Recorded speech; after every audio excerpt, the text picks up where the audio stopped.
부임할 때 나이가 57세였어요. 아, 이들에게 좀 아버지 같은 목회자가 필요하겠다. 유년 시절에 그 자라오신 환경 어떻게 또 초등학교 입학하던 해 갑자기 돌아가셨어요. 사남매가 남겨진 거예요. 그리고 어머니 그때 과부가 되신 거예요. 사업을 왕창왕창 하시는 거예요. 점점 빚이 늘어나고 엄마 찾지 마라. 두 줄 딱 써놓고 그때 이제 초등학생이었던 막내만 바람과 함께 사라지신 거예요. 어머머머머머. 공장 생활, 새가게 점원, 잘 못 먹고 잠 못 자고 몇 번 쓰러졌었어요. 공장에서. 어떻게 장애인 사역을 해야겠다 생각하셨어요? 제가 이제 거의 교회에서 생활을 했어요. 죽돌이라 그러잖아요. 교회에서 죽치는 애들. 전부 앞을 보지 못하는 아이들인데 100여 명이 빼곡히 앉아 있는 거예요. 난 그런 광경을 처음 봤죠. 알아서 다음 주에 올게 하고 약속하셨어요? 네, 올 마음은 없고 이걸 놓게 하려고 그냥 축구를 하재요. 축구요? 그래서 너희들이 어떻게 축구를 하냐. 빨간 돼지정통 있잖아요. 거기다 돌멩이를 쑤셔 넣어가지고 세상에 그렇게 재밌는 운동이 없어요. 땀이 비 오듯 하는데 그때 이제 하나님이 제게 주셨던 마음이 내가 여기 와서 얘들하고 놀아줘야 되겠다. 뭐 딴 거 할 게 없으니까 놀아줘야 되겠다. 내가 애들 데리고 너무 놀았나? 뭐 별의별 너무 놀았나? 걱정을 당하면서 이제 갔어요. 그때 여선생님인데 김정희 선생님인데 지금 그분은 요 서울역 근처에서 그 좀 약한 애들을 데리고 이제 가브리엘 집이라고 집을 하나 운영을 하세요. 현재 좀 안절해요. 말을 조심스럽게 꺼내요. 송 선생님 저 거처가 없다면서요. 먹고 잘 데가 없다면서요. 예, 없습니다. 제가 조심스러운데 아주 힘든 데인데 3개월을 못 버틴대요. 너무 힘들어서. 근데 거기라도 괜찮겠냐고. 근데 제 처지고 가릴 처지가 안 되죠. 어딘데요? 그랬더니 저 남산 밑에 회원동이라는 동네가 있는데 한국 맹인 연합교회라는 장애인 교회가 있대요. 거기 청소하는 사찰이 3개월을 못 버틴대요. 힘들어서. 근데 사찰도 괜찮겠냐고 신학생인데 어우 뭐 거기가 얼마나 감사하냐고 너무 감사하다고 거기라도 가겠다고. 그래서 이제 거기를 제가 찾아갔습니다. 근데 숙소가 따로 있는 게 아니고 교인들 가면 예배당에서 자는 거예요 그냥. 근데 그 구조가 어떻게 돼 있는 거 아니? 아주 가파른 혼자 겨우 올라갈 수 있는 나무 계단인데 남이진 지붕 밑에 다닥다닥 그 붙은 방들 사이 다락방에 허리 겨우 구부리고 들어가는 장애인들이 그런 불편한 공간에서 교회를 하고 있더라고요. 한 7, 80명 되는 장애인들이. 근데 이제 그분들이 그 앞을 보지 못하시니까 거기 이제 청소해 주는 분이 필요한 거예요. 근데 너무 힘드니까 3개월을 못 버티는 거예요. 뭐 사례도 열악하고. 그 저는 그거 따질 이제 상황이 아니니까 그때는 그걸 다 사찰이라 그랬습니다. 요즘은 그런 표현 잘 안 쓰는데. 사찰 집사님 그렇게 불렀었죠. 맞아요. 그걸로 취직이 된 거예요, 제가. 그래서 이제 청소를 하면서 그다음 청소만 하면 되는 줄 알았더니 청소하다 보면 또 전화가 와요, 교회로. 저기 사찰 선생님 저기 저 남산 터널 앞에 내렸어요. 그러면 이제 젖은 손으로 또 달려나가서 그분들 모시고 와야 되고 안내를 해야 되고 이분들이 이제 구성원이 어떻게 돼 있는가 하면 거리에서 이제 구걸하는 분들 또 안마하시는 분들 또 침술, 지압 또 나머지 한 20%는 또 재가 장애인들 이런 상황이니까 이 업무를 끝나면 이렇게 뭐 안마를 끝나면 이분들이 1시고 2시고 교회로 와요. 네. 난 또 일어나서 이제 그분들 맞이해요. 또 맞이해야 네. 되는데. 그러니까 완전히 낮하고 밤하고 바꿔서 생활을 하다 보니까 조금 있다 그분들 다 돌아가면 이제 새벽이 밝아요. 그냥 그때 이제 학교 가야 돼요. 그럼 그분들 그 밤에 와서 예배를 드리시는 거예요? 예배도 드리고 이제 자기네들끼리 기도, 또 교제도 예, 나누시고. 교제도 나누고 그런 걸 네.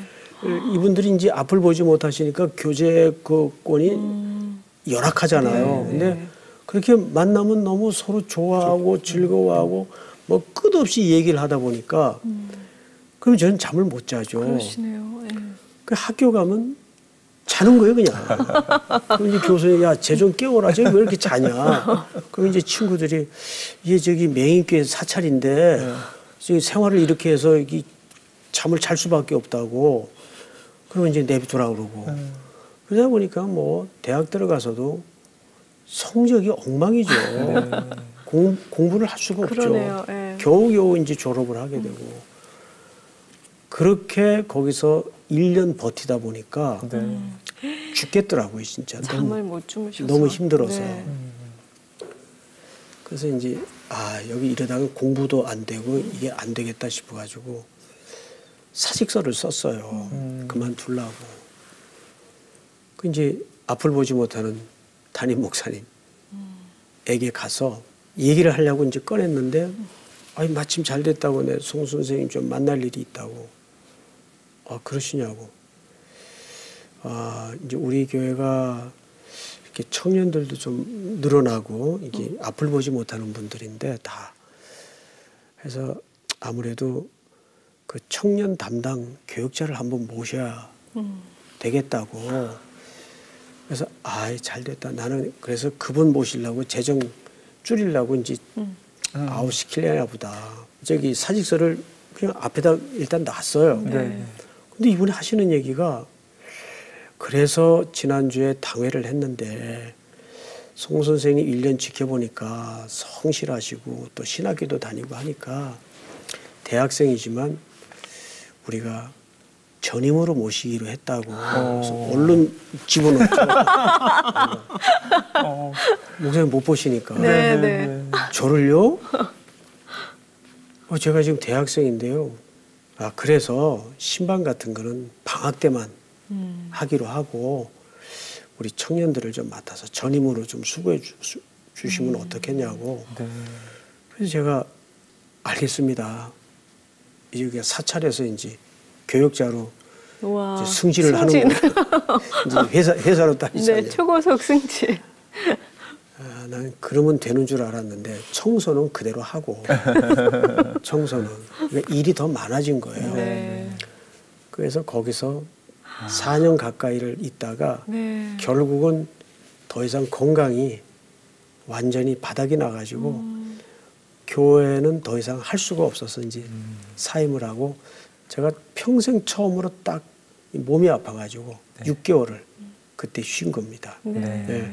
다른 사람들은 3개월 이상 이제 버티지 못하고 네. 예, 그렇게 있었던 곳에 4년 가까이 이렇게 계시면서 어쨌든 그 사역을 하신 거잖아요. 예. 그리고 쭉 오늘 말씀을 들어보니까 참 무거운 짐이 목사님한테는 있으셨네요. 그러니까 생계를 스스로 개척하면서 어쨌든 공부도 해야 하고 살아내야 한다는 그 어려움, 절박함.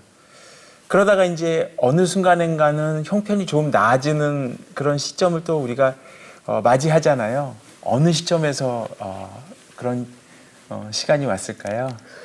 근데 제가 살면서 이렇게 가만히 보니까 형편이 나아졌다 못하다 구분을 인지하지 못하고 살았던 것 같아요. 그 별로 그렇게 그 구분을 이게 구분짓고 살 겨를도 없었고, 네.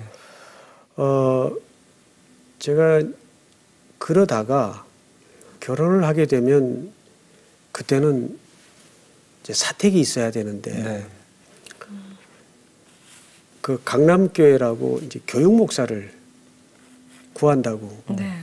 광고가 났고 거기에 제가 이제 지원을 하게 됐는데 어쨌든 뭐 경쟁을 통해서 마지막에 제가 선택이 됐는데 가보니까 교육 목사는 사택이 없다는 거예요. 네. 저는 이제 오갈 데가 없는데 이제 결혼할 자매는 정해져 있었고 너무 깊이 실망이 돼가지고 자매도 이제 당혹스럽죠. 네.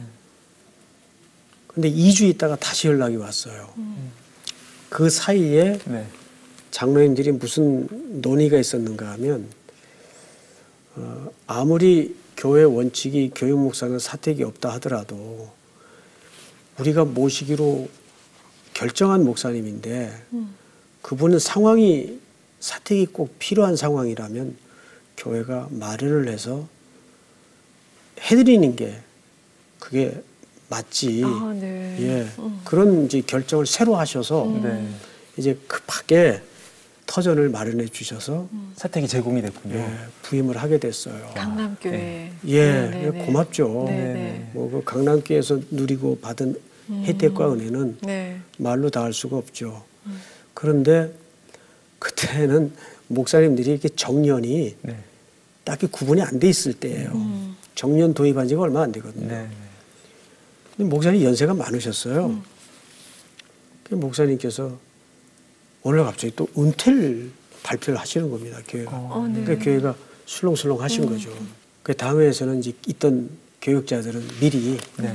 새 목사님이 와서 새 진영을 짤 수 있도록 네. 좀 비켜줬으면 하는 눈치를 보이고. 근데 그게 사실은 맞죠. 새로운 목사님이 와서 과거 담임 목사님 밑에 있던 교육자님들하고 이 동역하고 보조를 맞춘다는 게 사실 이게 쉽지가 않습니다. 네. 그래서 이제 아유 어떡하나. 그때가 이제 8개월밖에 안 됐을 때인데 부임한 지 8개월. 네네네. 예, 어떡하나 하다가 누가 소식을 하나 주는데 그 당시 그 역삼동에 있던 모 교회에서 교육자 공채로 우리나라 최초입니다. 네. 공채로 모집을 한다 그래요. 교육자를 새로 오신 담임 목사님이. 시험 보고. 예, 네네네. 시험을 보고. 그때 뭐 몇 가지 시험 과목이 있어요. 뭐 즉석에서 설교를 해야 되고 상식, 면접 이런 과목들이 있었어요. 네. 그래서 처음에 광고를 보고 야, 이거 희한한 세상이 다 왔구나. 근데 이제 상황이 그러니까 어쨌든 응시를 하게 됐습니다. 네. 또 거기 알려준 친구의 정성도 있고 그 시험을 진짜 보러 갔더니 한 120명이 넘게 시험을 보러 왔어요. 네. 4명을 뽑는데 아, 네. 4명을. 30대 1에. 오.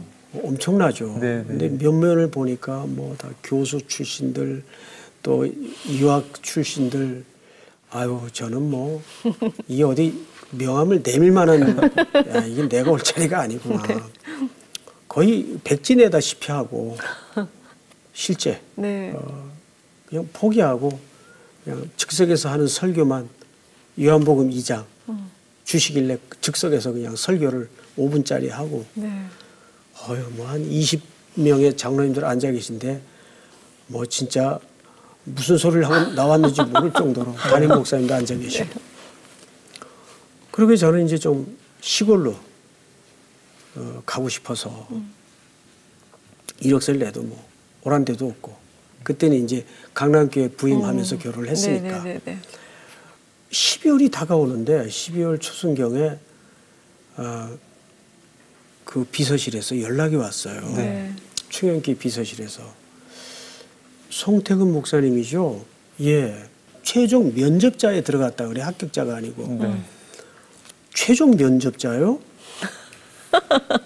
그래서 이제 뭐 한 단계가 더 남았는데 거기에 포함이 됐나 보구나 하고 이제 갔더니 딱 4명만 와 있어요. 네. 어머. 네. 4명 뽑는데 네. 알고 보니까 이제 그 4명이 합격자예요. 근데 이제 전화로 콜할 때는 최종 면접자에 들어갔다고 콜을 하신 거예요. 네. 네.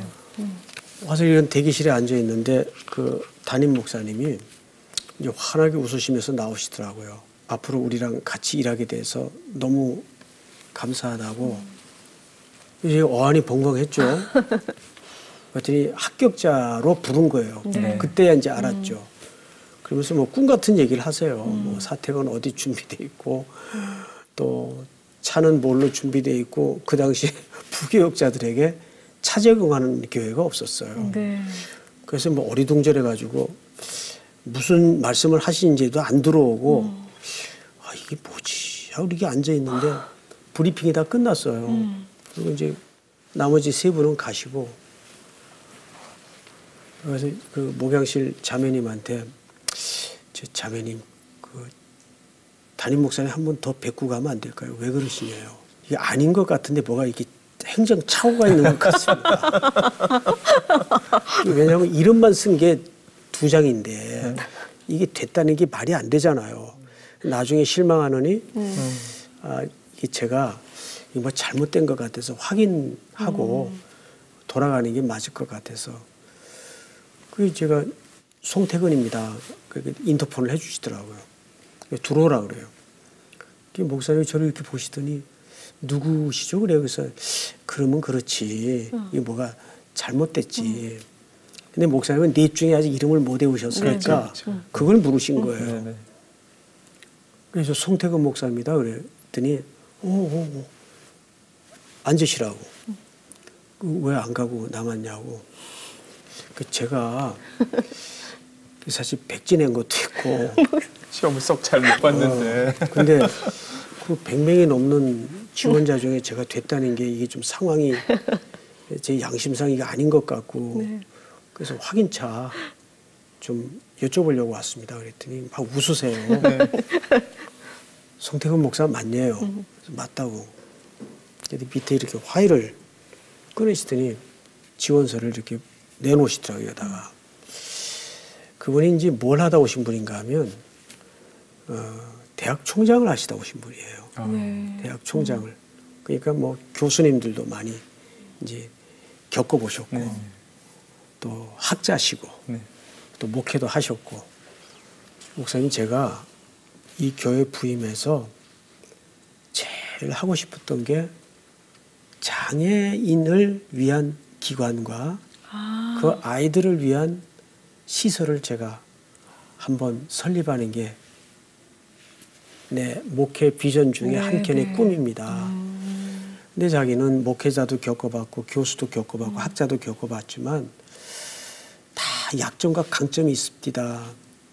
그래서 이 장애인을 위한 영역만은 이론으로 공부한 분도 좋지만 네. 좀 몸으로 겪은 분이 없을까 이 기도하고 있는데 이력서가 딱 하나 들어왔는데 메인교회 사찰부터 한 사람이 하나 있더래요. 네. 네. 메인교회 사찰부터 한 사람이 이 참 이력이 특이하다 그래가지고 네. 이거는 이제 시험하고 상관없이 빼놓으라 그랬대요.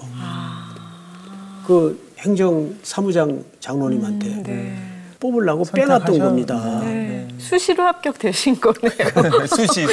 비율을 정시가 얘기하자면 그런 격이 됐겠죠. 네. 근데 제가 그 얘기를 듣는 순간 나는 무슨 장애인들을 위해서 내가 무슨 헌신하고 싶은 마음에 섬겼던 시간도 아니고 네. 그냥 먹고 살기 위해서 그들을 위해서 약자를 위해서 조그만 뭐 섬김도 아닌데 야 그걸 하나님께서 먼 훗날 그렇게 그러네요. 되돌려 주시나 너무 소름이 끼치는 거예요. 네. 네. 예. 그렇게 해서 충영교회에서부터 제 가는 길에 정말 하나님이 불필요한 시간도 없었고 허무한 사건도 없었다는 것을 너무 보여주시는 거예요. 네. 네. 예. 진짜 그렇게 된 하나님의 거죠. 정말 네. 놀라운 그 퍼즐 같은 계획이 진짜 정말, 네. 예, 예. 제가 이런 얘기를 차지 조심스러워서 네네. 어디 공개적으로 하기가 좀 아주 왜요, 목사님? 정말 그냥 하나님만 보여요. 하나님이 이런 계획을 다 하신 거잖아요. 예, 하나님이 하신 거죠. 네. 와. 근데 예. 어쨌든 이렇게 목사님이 말씀해 주셨는데 그 시간에 그 선택이 두 가지가 있잖아요. 하는 것과 하지 않는 것. 근데 그 세밀한 그 마음속에 여러 가지 부침이 있었겠지만 목사님 그래도 이것을 하자라고 결정한 게 후일의 자기 인생에서 또 새로운 시간이 열리는 그런 문을 맞이하는 거잖아요. 근데 하자라는 것도 네. 저는 제 의지로 한 줄 알았어요. 네. 근데 돌아보면 이거 해야 되겠다 하자라는 것도 부득이 네. 안 하면 안 되게끔 우겨 넣으시는 하나님의 진한 계획 속에 있었다는 네. 것을 알게 됐어요. 제 간사하고 네. 이중적이고 탐욕적인 본성상으로는 전부 피하고 싶은 일이었어요. 사실은. 예, 그런데 먹고 살아야 되니까 그게 은혜였구나. 그러니까 그런 말 있잖아요.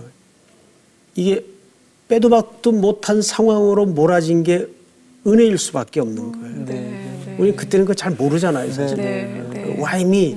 왜 하나님 내게 이런 시련을 뭐 옴짝달싹 못하게 막 묶어놓고 가둬놓으실 때. 네.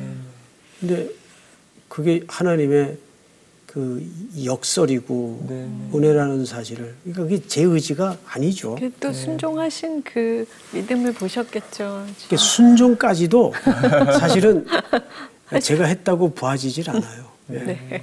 정확하게. 네. 오늘 방송 보시는 분들 중에 뭐 다 설명은 안 하시고 계시는 네. 부분도 있지만 행간을 읽어 가시는 분들이 지금 많으시리라고 봅니다. 방금 그 말씀하신 어찌할 수 없는 지경에 그걸 선택할 수밖에 없게 만드시는 하나님도 오늘 저희가 느끼고 배우는 것 같은데요. 하나만 더 여쭤보겠습니다. 그러면 요즘 사실 결혼을 많이들 안 해요. 못 하기도 하고 안 하기도 하는데 목사님 결혼하신 얘기도 좀 들려주시면 저희가 또 행간을 맞이할 수 있을 것 같습니다. 네. 결혼도 은혜라고 봅니다. 은혜인데 저희가 학교 다니고 저희가 결혼 정년기 때는 27, 그래서 그렇죠. 26, 이때는 28까지는 다 갔어요. 그러니까 제가 신대원 동기들 중에 어쨌든 제일 마지막에 갔으니까. 몇 살이셨어요? 30 넘으면 그때 분위기는 어이구 어떡하냐 이런 분위기였어요. 근데 제가 32까지 못 가고 있었으니까 하여간 뭐 친구들 또 교회 권사님들 저를 결혼시키기 위해서 뭐 용돈까지 줘가면서 많이 뛸 때는 일주일에 4번 뛰었어요. 소개팅. 선보러. 선보러. 그때 선 본다 그랬죠. 네네네, 예전에.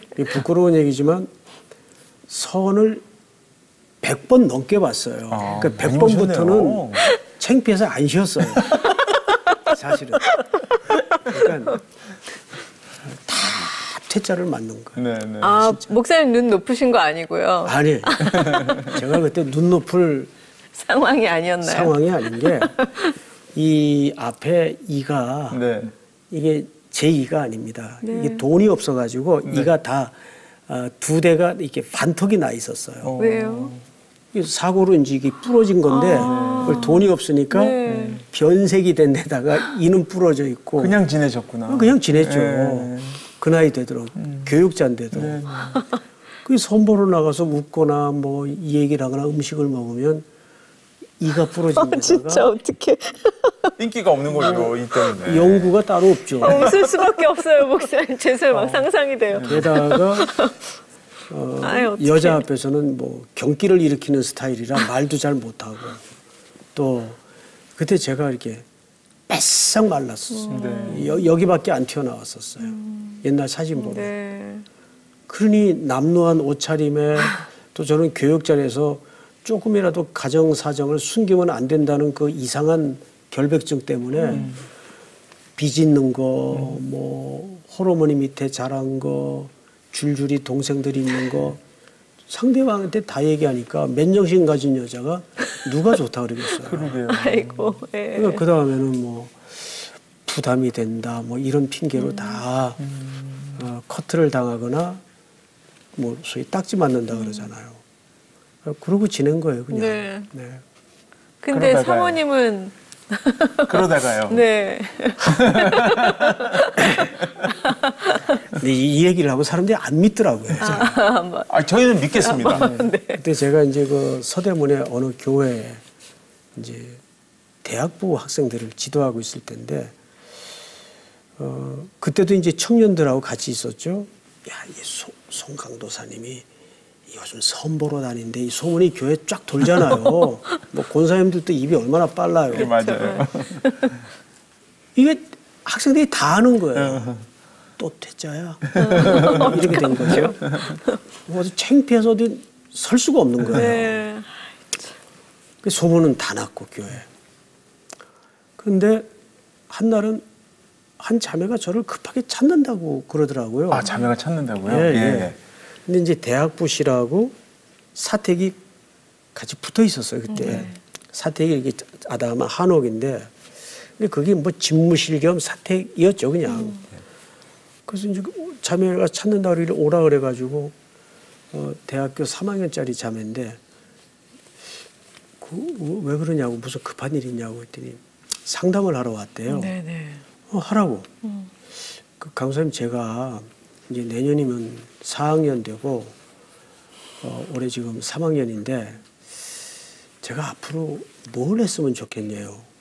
그래서 공부도 잘하고 성실하고 내가 보니까 야, 그저 교수나 교사가 직업이 제일 깨끗해. 그러니까 학교에 남아서 공부 더 해가지고 교사나 교수해.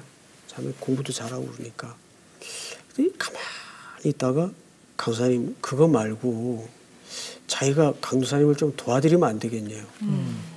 지금도 잘 도와주고 있는데 뭘 더 이상 어떻게 도와줘. 그랬더니 이제 손을 이렇게 들더니 이제 쭉 좀 도와드리면 안 되겠냐요. 네? 네. 쭉. 이렇게 네. 쭉. 제가 이 볼펜을 이쪽 손에 이렇게 들고 있었는데 네. 이 볼펜을 떨어뜨렸어요. 놀라셨구나. 덜덜덜 떨려가지고 그런 경우를 처음 겪었기 때문에 네. 그때 이제 모든 교회가 그랬지만 교회에서 가르치던 교육자와 제자가 썸을 타거나 그런 일이 있으면 그건 용납이 안 되는 그렇죠. 아주 보수적인 네. 유난히 또 그 교회는 더 보수적인 네. 교회였는데 얼른 담임 목사님한테 가서 상담을 드렸어요. 오늘 이런 일이 있었다고. 네. 그러니까 담임 목사님은 그 부모에게 연락을 해가지고 네. 그때 신학생들이 이런 게 있습니다. 하나님의 순명 같은 그런 마음들이 있죠. 이 하나님의 뜻이다. 그러면 어떻게든 받아들여야 되는 싫든 좋든 그런 게 없어. 그런 개념이 아니라 이게 하나님의 뜻이라면. 네.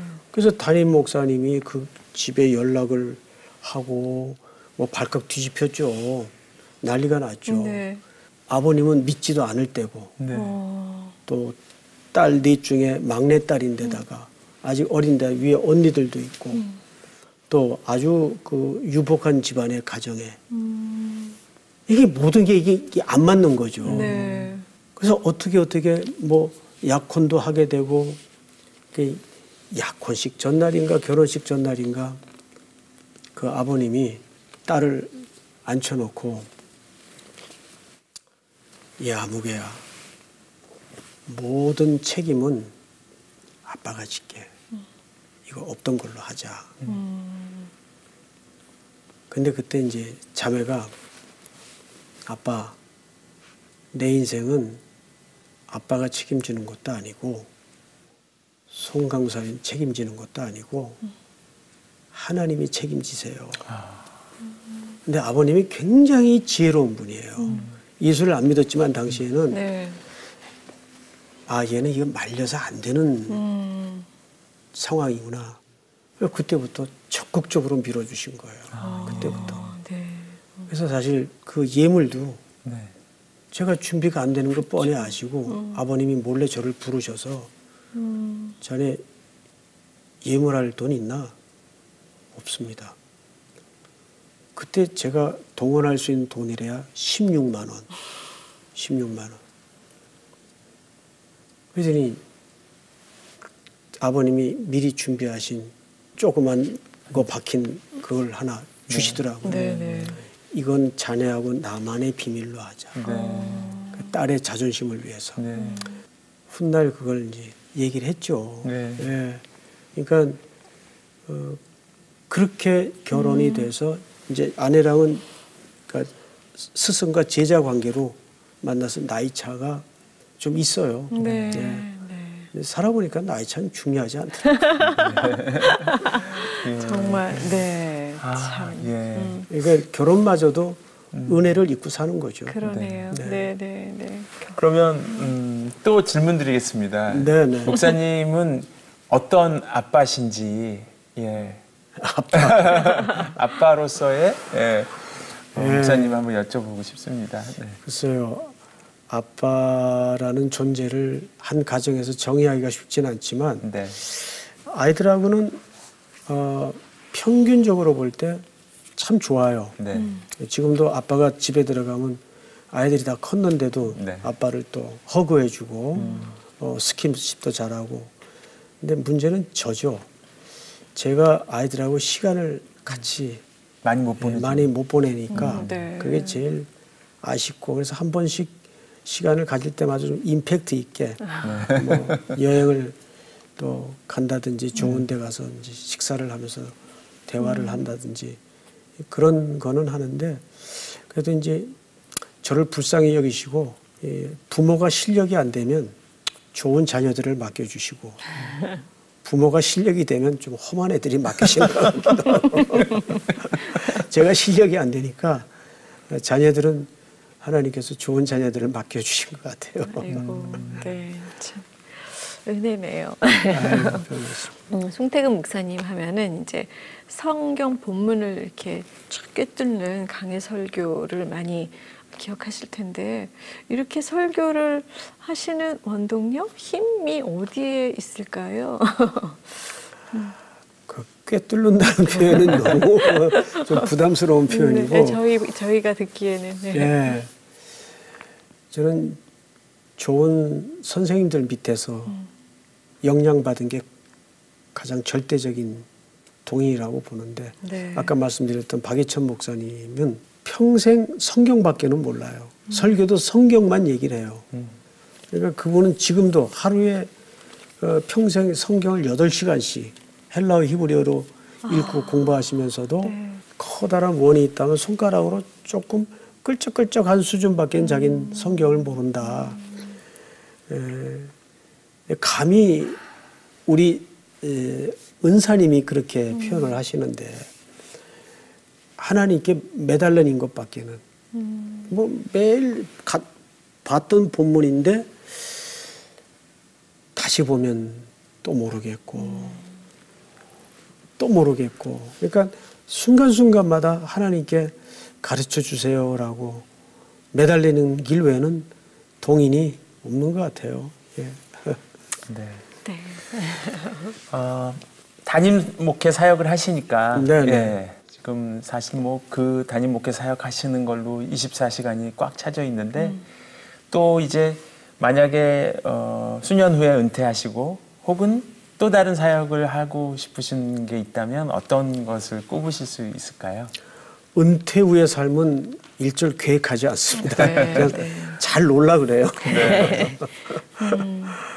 굳이 좀 꼬집어서 설명을 하라면 저는 이제 평생 두 가지 트랙을 관심을 가졌는데 청년들하고 이제 장애인. 제 가슴 한켠에는 늘 그들로부터 받은 사랑이 너무 크니까 네. 지금 삼일교에서도 이 국률 사역에 굉장히 청년들이 동원돼서 또 집중하고 있고 또 한켠에는 한국 교회의 이 근본적인 문제는 목회자들이 너무 소모되고 있다, 탈진돼 있다. 그러다 보니까 자꾸 아웃풋만 있지 학교 졸업하면 인풋할 수 있는 기회가 거의 안 주어져요. 그래서 이 귀한 후배들을 어떻게 지속적으로 좀 섬겨서 도와줄 수 있을까? 네네. 그러니까 목회자 재교육에 관한 그쪽에 좀 사실 많은 관심을 갖고 고민을 사실 하고 있습니다. 네. 네, 그것 또한 청년 목사님들을 세워주시는 아, 그렇죠. 일이네요. 네, 네. 예, 그렇죠. 목사님과 함께한 이 시간이 너무 은혜로운 시간이었는데요. 아유, 예. 여기 뭐 두서없이 죄송합니다. 아니에요. 너무 목사님. 감사드리고요. 네. 마지막으로 시간 마무리하면서 네. 예, 목사님 제일 좋아하시는 성경 본문 말씀. 한 구절 알려주시면 네. 예, 예. 그 말씀으로 마무리하면 좋겠습니다. 네. 지금 말씀드리고 싶은 본문은 제 인생의 척추와 같은 본문이에요. 디모데후서 2장 15절 말씀인데 너는 진리의 말씀을 옳게 분별하며 부끄러울 것이 없는 일꾼으로 인정된 자로 자신을 하나님 앞에 드리기를 힘쓰라. 디모데후서 2장 15절 말씀. 네. 저희들도 새겨 듣도록 하겠습니다. 감사합니다. 네, 오늘 목사님 귀한 시간 감사드립니다. 예, 고맙습니다. 예. 고맙습니다. 예, 감사합니다. 네, 오늘 송태근 목사님과 이야기를 나누면서 네. 정말 하나님과 함께하는 인생은 헛되이 그냥 지나가는 시간이 없구나. 맞아요. 예, 정말 임마누엘이구나 그런 생각을 했고요. 저희들도 기도로 예, 목사님의 사역을 응원하면서 예, 돕도록 하겠습니다. 네, 네. 목사님 쓰신 책의 한 문구가 네. 내 인생의 최고의 스펙은 하나님이 개입하시는 거다라고 하신 그 책의 구절이 있었는데요. 진짜 그런 것 같아요. 저희 인생에 하나님이 개입하실 수 있는 그 자리를 문을 좀 열어놓으면 저희에게 뭐 최고의 스펙이 되지 않을까 하는 생각이 듭니다. 네. 오늘 함께해 주신 여러분 고맙습니다. 다음 시간에 뵙겠습니다.